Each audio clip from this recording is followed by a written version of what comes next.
Hi kids, welcome to Vedantu NEET made easy. I am your master teacher Ambika Sharma. और आज बच्चों हमने क्या करना है, पिछले 10 साल के पेपर से जो सबसे इंपॉर्टेंट क्वेश्चन है इको के, हमने टॉप 35 क्वेश्चंस को प्रैक्टिस करना है बच्चे। सो जल्दी से जल्दी अपनी नोटबुक भी निकाल लो। उसके साथ साथ जो भी चीजें अगर आपको किसी भी क्वेश्चन में सॉल्व करते टाइम डाउट आएगा, उस टॉपिक को जरूर रिवाइज करना, राइट।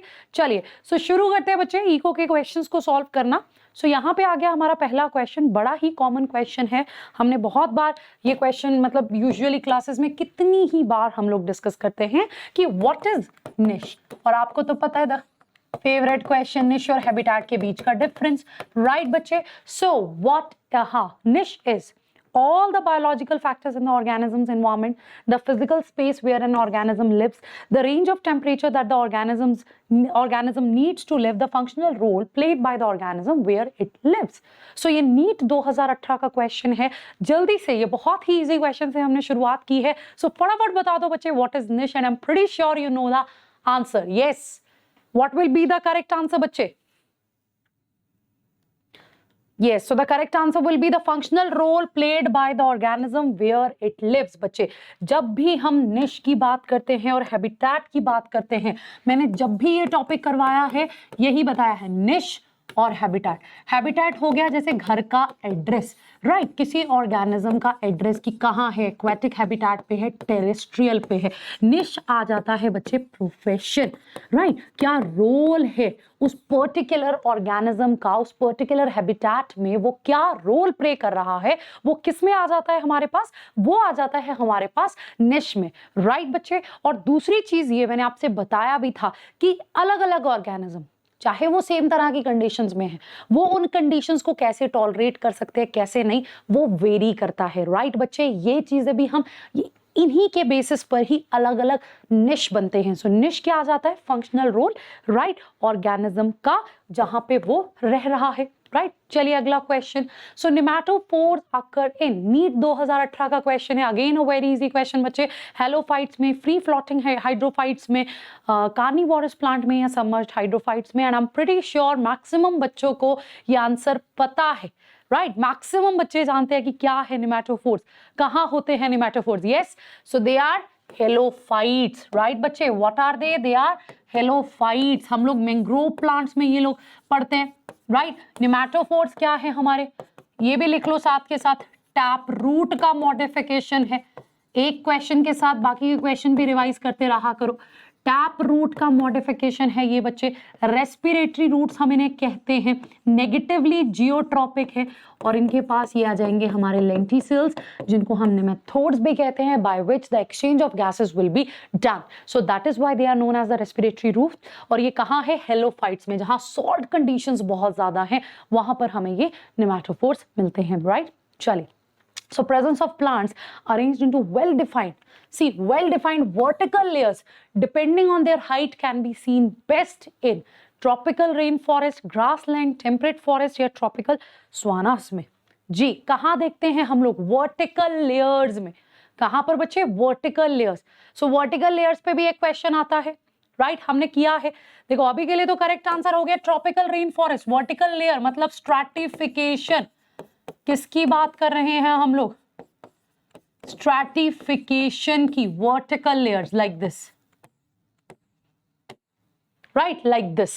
चलिए, so it is much easier for a small animal to run uphill than for a large animal because uphill एक छोटे एनिमल के लिए जाना, भागना ज्यादा आसान है as compare to the large animal because small animals have a lower oxygen requirement. The efficiency of muscles in large animal is less than in the small animal. It is easier to carry a small body weight. Yes, smaller animals have a higher metabolic rate. Yes बच्चों, what should be the correct answer? NEET 2016 का question है ये।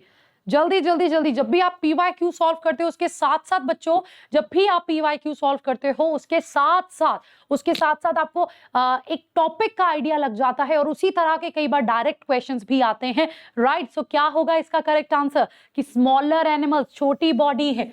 हम लोग कहते हैं ना even smaller cells they are very active, right. क्यों? क्योंकि उनका मेटाबॉलिज्म फास्ट है, राइट, हाई मेटाबॉलिज्म है। एफिशिएंसी भी फिर ऑब्वियसली उसी के अकॉर्डिंग होगी, राइट। चलिए, so the next an association of individuals of different species living in the same habitat and having functional interaction is an association of the individual of different species which are living in the same habitat and having functional interaction. ध्यान से पढ़ना बच्चे question को, paper में गड़बड़ मत करना. क्या होगा? इकोसिस्टम होगा, पॉपुलेशन होगा, इकोलॉजिकल निश होगा या biotic community. Right, the word here is individuals of different species. Yes, it's the biotic community. एक चीज याद रखना, हम लोग बोलते हैं basic unit of study in ecology is organism. Basic unit of study in ecology कौन है? ऑर्गेनिज्म है. राइट, सो बहुत सारे ऑर्गेनिज्म, सेम स्पीसीज के बहुत सारे ऑर्गेनिज्म क्या बना देते हैं? पॉपुलेशन. क्या बना देते हैं बच्चे? पॉपुलेशन बना देते हैं. Isn't it? अब अलग अलग पॉपुलेशन, यहाँ पे यही दे रखा है कि association of individuals of different species living in the same habitat. अब जैसे जहां पे हम रह रहे हैं वहां पे प्लांट्स भी हैं, माइक्रोब्स भी हैं, वहां पे बाकी स्पीसीज के ऑर्गेनिज्म भी हैं. ऐसा तो नहीं है सिर्फ और सिर्फ ह्यूमंस है, ऐसा तो नहीं है सिर्फ और सिर्फ प्लांट्स है, बाकी स्पीसीज के ऑर्गेनिजम्स भी हैं. Isn't it बच्चे? सो क्या पॉइंट आ जाता है यहाँ पर? हम सेम इन्वायरमेंटल कंडीशंस को शेयर कर रहे हैं, डेफिनेटली. हम सेम हैबिटेट में है, डेफिनेटली. सो ये क्या बनाने वाला है? It is going to form the community. क्या बनाएगा ये? कम्युनिटी. Right, biotic community. और फिर उसके बाद क्या आ जाएगा? अब तो ये हो गया ना कि अलग अलग स्पीसीज के इंडिविजुअल सेम हैबिटेट में रह रहे हैं, फंक्शनल इंटरैक्शन है, कम्युनिटी. अब उसके बाद क्या हो जाएगा? जब ये कम्युनिटी, जब ये इंडिविजुअल्स, अलग अलग स्पीसीज के लोग जो एक जगह पर हैं, जब आपस में और अपने इन्वायरमेंट से इंटरैक्ट कर रहे हैं, then we use to call it as ecosystem. So option cancellation, elimination method पे चला करो. राइट, इकोसिस्टम डिफरेंट स्पीसीज बोल दिया, पॉपुलेशन को कैंसिल कर दो. रोल की बात नहीं हुई, इकोलॉजिकल निश को कैंसिल कर दो. फिर चूज करो दो ऑप्शंस के बीच में. सो कभी डायरेक्ट आंसर नहीं पता है, so you can do it like this. Right बच्चे, चलिए. So which one of the following is not a parasitic adaptation? Development of adhesive organs, loss of digestive organs, loss of reproductive activity, loss of unnecessary sense organs. Which one is not a parasitic adaptation? Parasitic body के लिए कौन सी adaptation नहीं है? नहीं है. Yes, very easy it is. क्या ऐसा हो सकता है? अब जैसे सपोज करो, अगर मैंने किसी एंडो पैरासाइट की बात की, एंडो मतलब इनसाइड, जो पैरासाइट मेरी बॉडी के अंदर रहेगा, that will be the endoparasite. So जब मेरी बॉडी के अंदर रहेगा, मेरी बॉडी के खाने को ही डाइजेस्ट करेगा, डिफ्यूजन से उस खाने को या अब्जॉर्ब सिंपली उस खाने को कर देगा. सो ठीक है, फाइन. डाइजेस्टिव ऑर्गन्स नहीं चाहिए, पचा पचाया खाना मिल रहा है, लेकिन मेरी बॉडी से चिपके रहने के लिए क्या चाहिए? एडहेसिव ऑर्गन्स चाहिए, जिससे चिपका रहेगा सेल के साथ, डेफिनेटली. राइट, ये भी सही चीज है. राइट, और अननेसेसरी सेंस ऑर्गन नहीं चाहिए. पैरासाइट है, दूसरे पे डिपेंडेंट है, ऐसा तो नहीं है खुद खोज करनी है, लेकिन भाई रिप्रोडक्शन तो होनी चाहिए. अगर रिप्रोडक्शन नहीं है तो कंटिन्यूएशन कैसे होगा उस पर्टिकुलर स्पीसीज का, उस पर्टिकुलर इंडिविजुअल का? So we can not say that कि there will be the loss of reproductive capacity. चलिए, so benthic organism, they are affected the most by. बच्चे, इको बहुत इंपॉर्टेंट पार्ट है. राइट, अगर आपने इको नहीं किया है उसको रिवाइज करो. राइट, इकोलॉजी में से आप 40 to 50 मार्क्स भी एक्सपेक्ट कर सकते हो. 40 नंबर तो तुम्हारे कहीं पे भी नहीं गए. सो जितना हो सके इस चीज को रिवाइज करो. Right, so benthic organisms are affected the most by, NEET 2013 का क्वेश्चन है, light reaching the forest floor, surface turbulence of water, sediment characteristics of aquatic ecosystem या water holding capacity of soil. So benthing organism किससे affect होते हैं सबसे ज्यादा? Right, they are affected the most by, yes, they are affected the most by,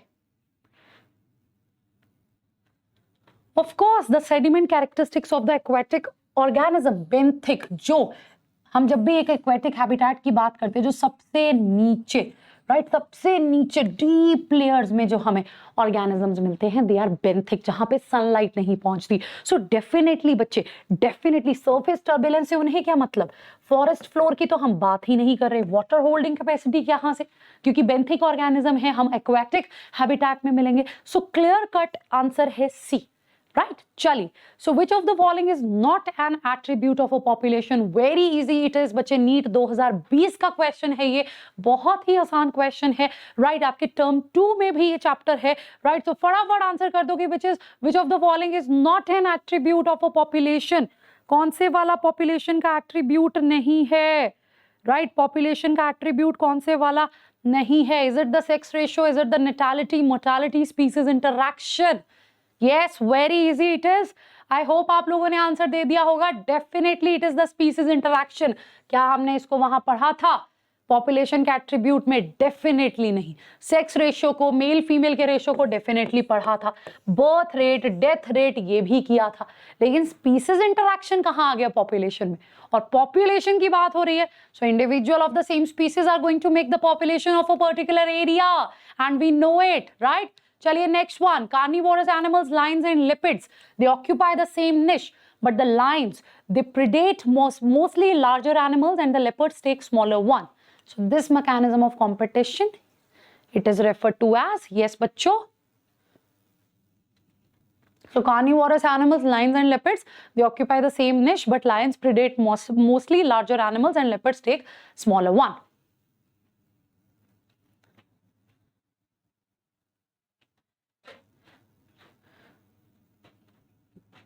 So of course it is the resource partitioning.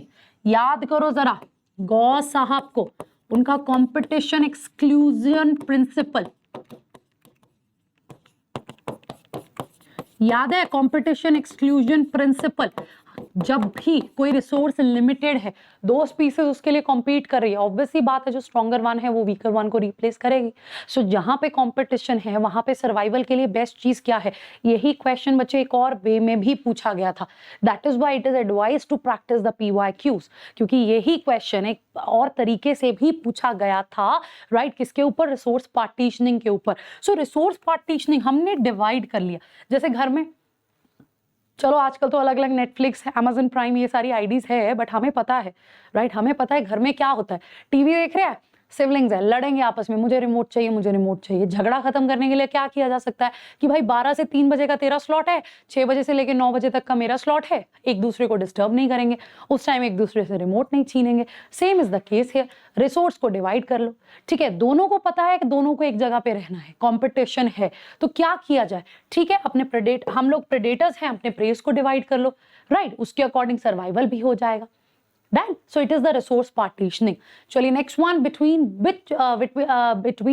which among the following the relationship is not an example of commensalism? Not an example of commensalism.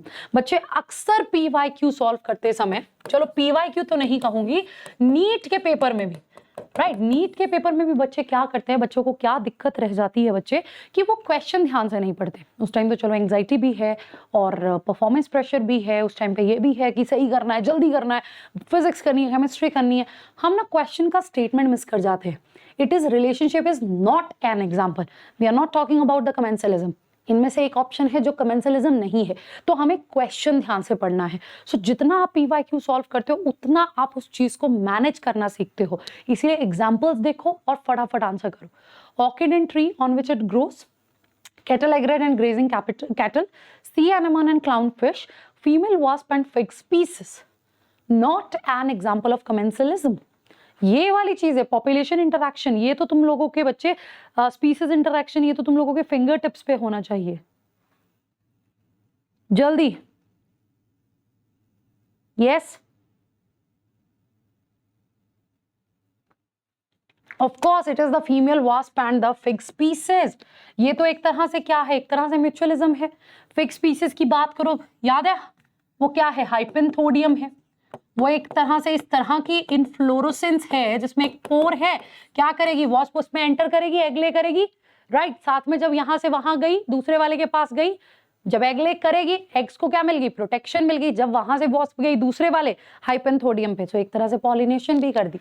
So of course it is not the example of commensalism, right? Commensalism is this, एक का benefit दूसरे को ना नुकसान ना कुछ, यहाँ दोनों का भला हो रहा है।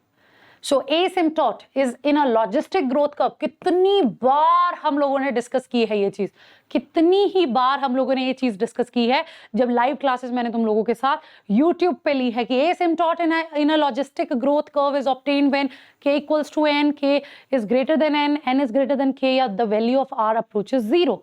So what should be the correct answer here?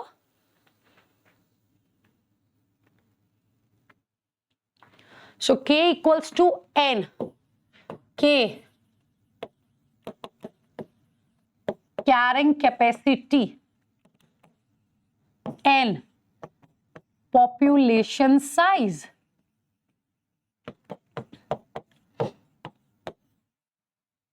K is equals to carrying capacity, N is equals to population size.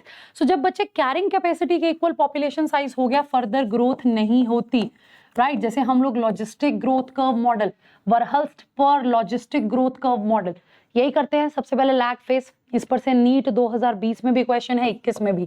So lag phase, जब स्टार्टिंग में पॉपुलेशन वहां अडेप्ट कर रही है, धीरे धीरे डिवाइड कर रहा है, फिर आ जाता है लॉग फेज, फिर आ जाएगा बच्चे लॉग फेज को एक्सपोनेंशियल फेज भी कहते हैं, क्योंकि भाई एक्सेस में ग्रोथ चल रही है। फिर हो जाएंगी चीजें स्टेशनरी, क्योंकि हमारा जो पॉपुलेशन है वो कैरिंग कैपेसिटी कि वो जगह कितनी पॉपुलेशन को बियर कर सकती है, उतने ही लोग हो गए हैं, तो फर्दर ग्रोथ नहीं होगी। And when k is equals to n, it is the asymptote. What's that? It is the asymptote. देखना तुम्हारे नीट 2022 में भी यहां से क्वेश्चन उठेगा, सो इसको मार्क कर लो फटाफट बच्चों। सो माइकोराइजे आर द एग्जांपल ऑफ, बहुत रिपीटेड क्वेश्चन है, आएगा ही आएगा। Mycorrhizae are the example of what is it? Is it a mencelism, antibiosis, mutualism या fungistasis? What should be the correct answer? It is very easy thing. Mycorrhiza, right? Mycorrhiza, yes, it is the mutualism. What is mycorrhiza? It is the symbiotic association किसके बीच में? Fungal hyphae के बीच में, right? Fungal hyphae के बीच में और roots of higher plants. Fungal hyphae और roots of higher plants, right? सो क्या किया जाता है इसमें? हमें पता है फंगल हाइफे की बात हुई है, एनसीईआरटी में दे रखा है बच्चे, कौन सी फंजाई को हम मेनली, जो एनसीईआरटी में एग्जांपल है ग्लोमस। सो जैसे पाइन ट्री का हम एग्जांपल देखते हैं कि रूट्स और फंगल हाइफे आपस में एसोसिएटेड है।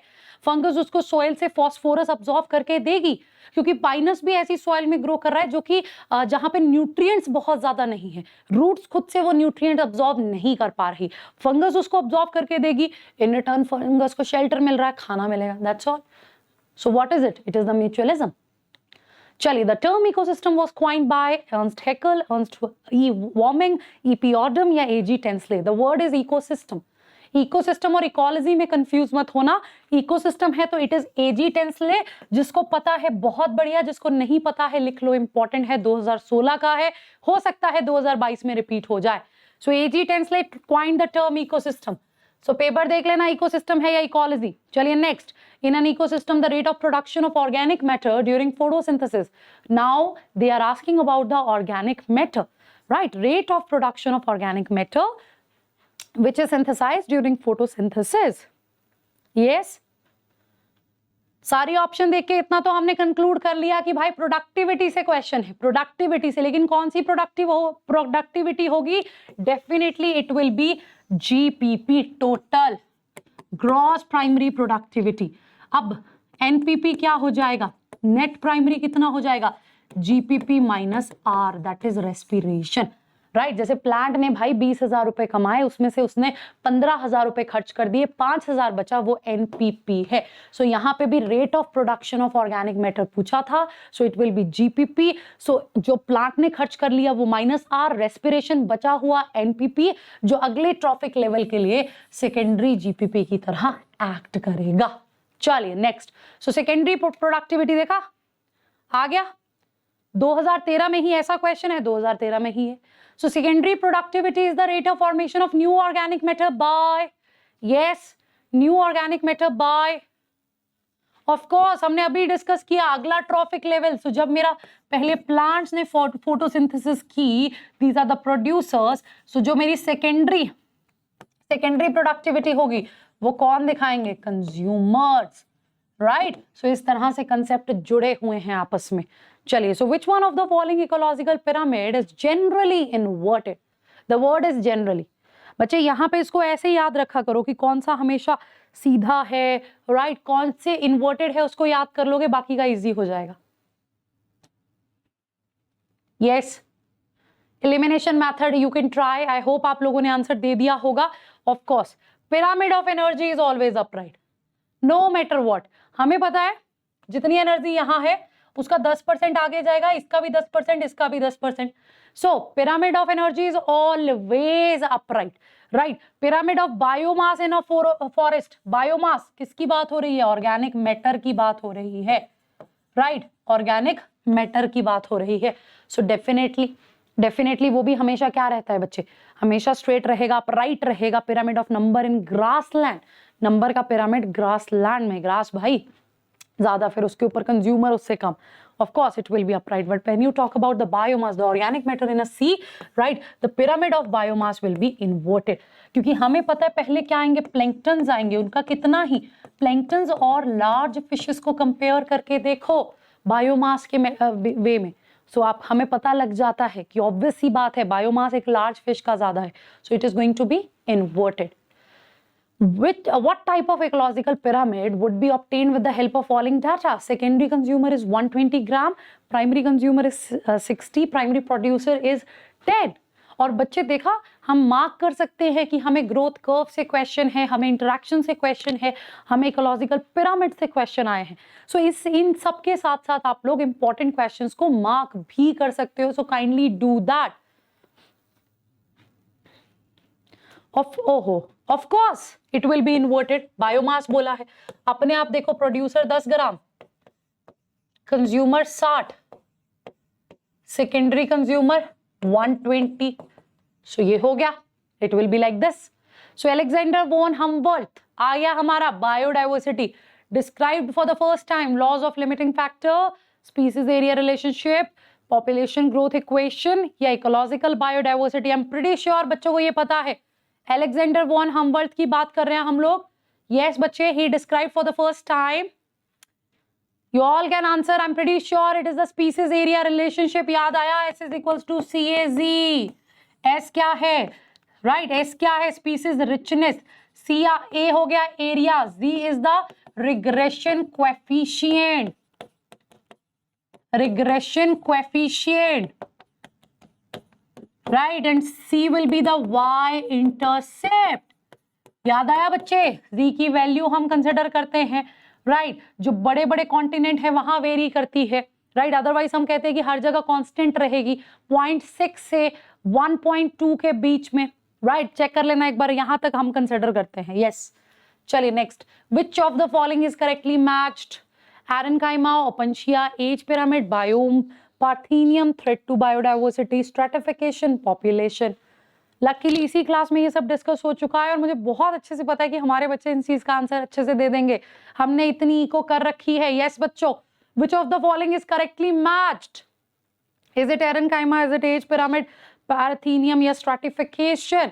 ऑफ कोर्स पार्थेनियम, जिसको हम क्या बोलते हैं, जिसको हम कैरेट ग्रास या कांग्रेस ग्रास भी कहते हैं, राइट. ये क्या है, थ्रेट टू बायोडाइवर्सिटी. क्यों?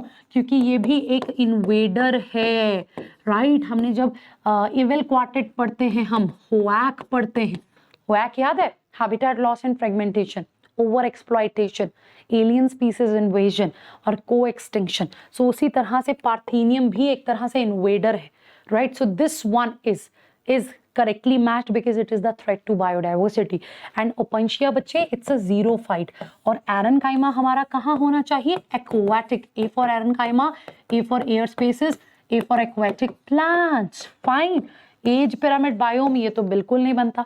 स्ट्रैटिफिकेशन हमने अभी देखी, वर्टिकली किस तरह से प्लांट अरेंज है ट्रॉपिकल रेन फॉरेस्ट में. चलिए, so which one of the following represent maximum number of species among global biodiversity?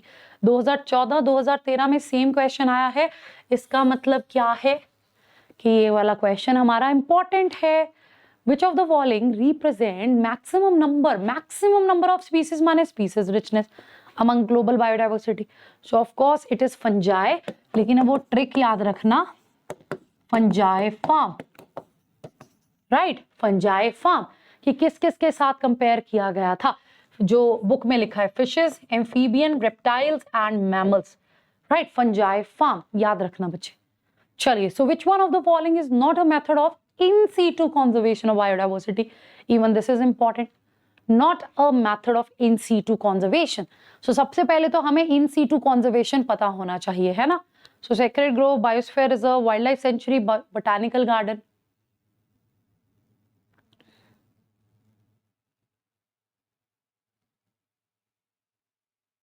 So yes, the correct answer is Botanical Garden. बच्चे, in situ मतलब on site. In situ मतलब on site, right, उसी जगह पे conserve करना, natural habitat में conserve करना। जैसे हम लोग बहुत सारी चीजें पढ़ते हैं, हम लोग जैसे बोटानिकल गार्डन या जोलॉजिकल पार्क तो एक्स सीटू में आ गए, ऑफ साइट स्पेशल इन्वायरमेंट में किया, लेकिन इन सीटू में हमारे पास सेक्रेड ग्रुप्स हैं। हम लोग बायोस्फीयर रिजर्व्स की भी बात करते हैं, राइट बच्चे, हम लोग ये जो वाइल्ड लाइफ सेंचुरीज हैं इनकी भी बात करते हैं। सो ये सारी चीजें आ जाती हैं यहाँ पर, right. Wildlife safari ex situ, wildlife sanctuary in situ, ये भी ध्यान में रखना। सो सेक्रेड ग्रुप्स भी हमारे इन सीटू कंजर्वेशन है। So the region of biosphere reserve which is legally protected and where no human activity is allowed. याद है ना, biosphere reserve map, man and biosphere reserve programme UNESCO का चलाया हुआ। सो हम लोग इसमें अलग अलग क्या देखते हैं, अलग अलग जोन्स देखते हैं हम लोग। सो of course here the correct answer is core zone, जहां पे बिल्कुल अलाउड नहीं है, राइट, वो कौन सी है, कोर जोन, राइट। चलिए, क्रायो प्रिजर्वेशन, ये बच्चे पक्का आंसर कर लेंगे। Cryopreservation of gametes of threatened species in viable and fertile condition can be referred to as cryopreservation of gametes of threatened species in viable and fertile condition can be referred to as.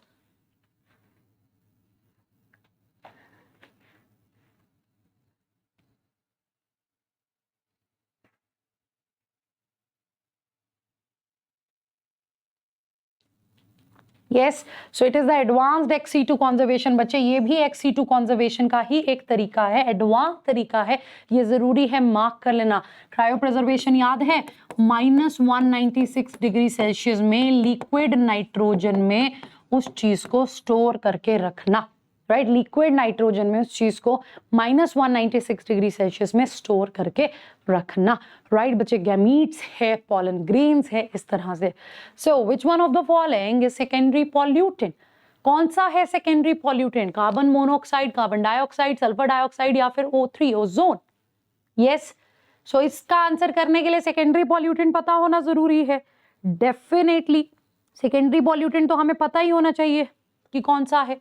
सो ये आ जाएगा बच्चे O3, that is ozone, right. Secondary pollutant क्या है? जैसे देखो, दो categorisation है, एक आ गया प्राइमरी पॉल्यूटेंट,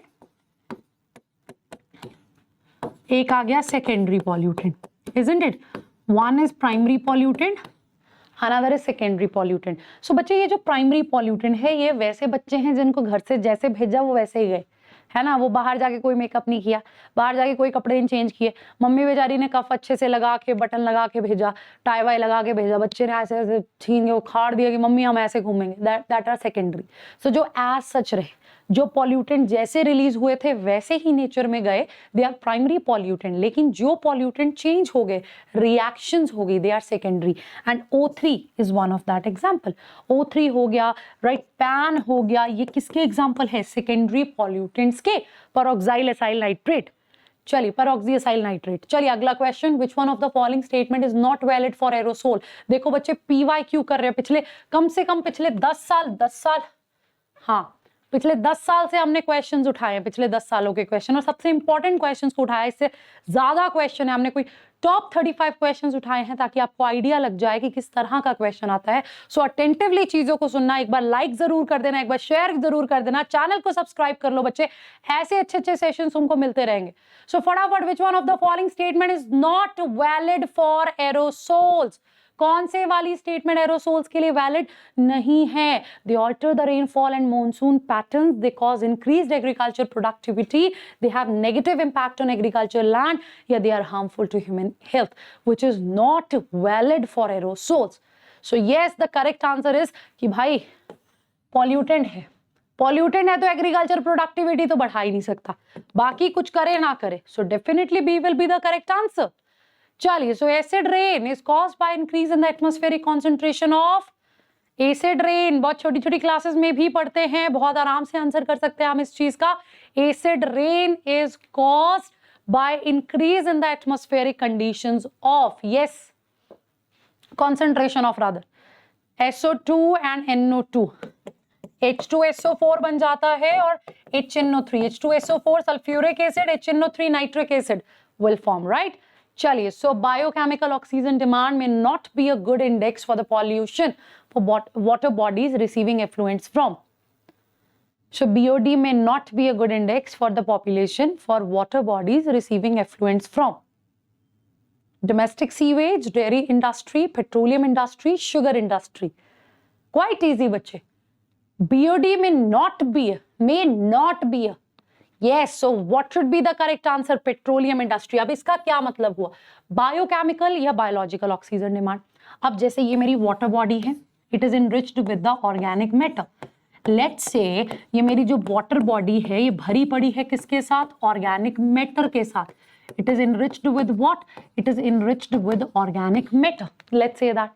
So मुझे पता है यहाँ पे मेरे aerobic organisms भी हैं, उनके लिए organic matter खाना है, right? हमारा excreta उनका food है, उनको वो पचा के एनर्जी मिलेगी. So जो मेरे aerobic organism है, they are going to feed on this organic matter, और इस organic matter को oxidize करने के लिए क्या चाहिए उन्हें? They need oxygen. Right, what do they require? They need oxygen. उनको ऑक्सीजन चाहिए इसको डिकम्पोज करने के लिए, इसको ऑक्सीडाइज करने के लिए, राइट. सो जो वो ऑक्सीजन की डिमांड है एरोबिक ऑर्गेनिजम्स की, ताकि वो 1 लीटर सॉल्यूशन में जो मिलीग्राम में डिमांड है ऑक्सीजन की, that is basically the BOD. जितना ज्यादा ऑर्गेनिक मैटर उतनी ज्यादा बीओडी, मतलब उतना ज्यादा pollution. This is what we know, right, this is what we know. So domestic sewage, dairy industry, sugar industry, तीनों चीजें organic matter बढ़ाएंगी, BOD को हम measure कर सकते हैं, but not in the case of petroleum industry. चलिए, so next, the highest DDT concentration in aquatic food chain shall occur in. DDT concentration की बात हो रही है. कौन सा टॉपिक है ये टॉपिक आ गया हमारा बायो या बायोलॉजिकल मैग्निफिकेशन का. किसका टॉपिक आ गया ये हमारा? बायो या बायोलॉजिकल मैग्निफिकेशन का. टॉपिक्स लिखते चलना कहां से क्वेश्चन आ रहे हैं. जो बच्चा पहली बार इकोलॉजी करेगा वो बच्चा कम से कम इन्हीं टॉपिक्स को, इन्हीं पॉइंट्स को अच्छे से कर ले.